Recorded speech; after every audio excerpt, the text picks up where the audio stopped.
kailangan sabihin kung ano pa yung tama at mali. Parang kapag meron kaming problema sa buhay or sa lalaki, sinishare lang namin.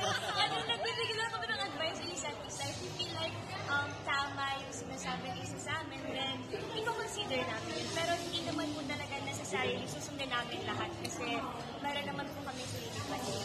Sino na siya masaya kung sino yung nag-aalaw ng growth for him?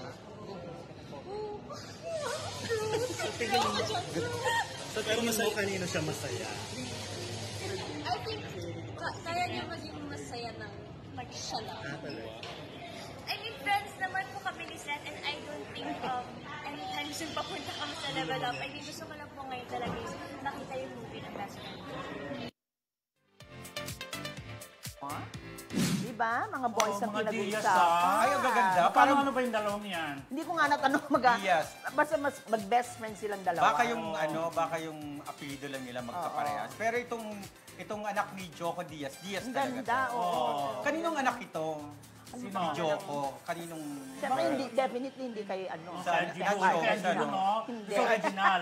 Ay, hindi. Doon sa napangasawa niya. Napangasawa niya. Okay. After Angelo.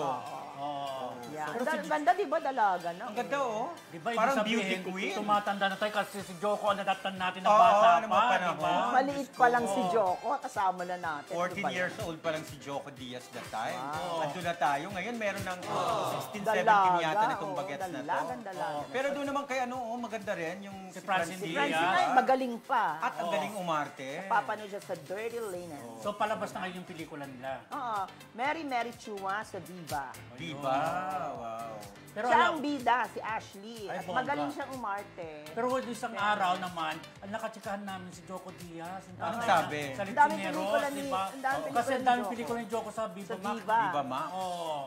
Yun. Hintayin na lang natin launching. Sa Viva Max? Ibig sabihin, naghubad din siya doon? Hindi naman. Action.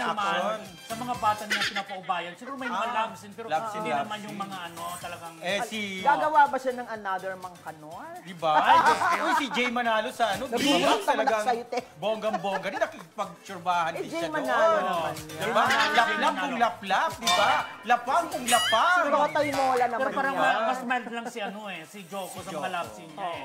Sa mga napapanood ko, ewan ko sa mga Tsaka iba. seryoso kasi siyang sa character actor. Pero naalala ko, friendship sa Mindanao, parang may video ko nakita, kasama yung mga basketball player, mga artists, sina Doros, sina Jose Betanco, sina Jason Abalos, sina Luis Alandi, Wendy Ramos, dahil ipakilala si Joko Diaz, Viva Max actor. Talaga? Hindi tawanan ng mga tao. Hindi, yung nagkukwento lang sila, kasi parang may rapol-rapol yung mayor sa kanila eh. Mga artista, ganon. Tapos pero si Joko Diaz, Viva Max actor. At least meron na siyang title, di ba?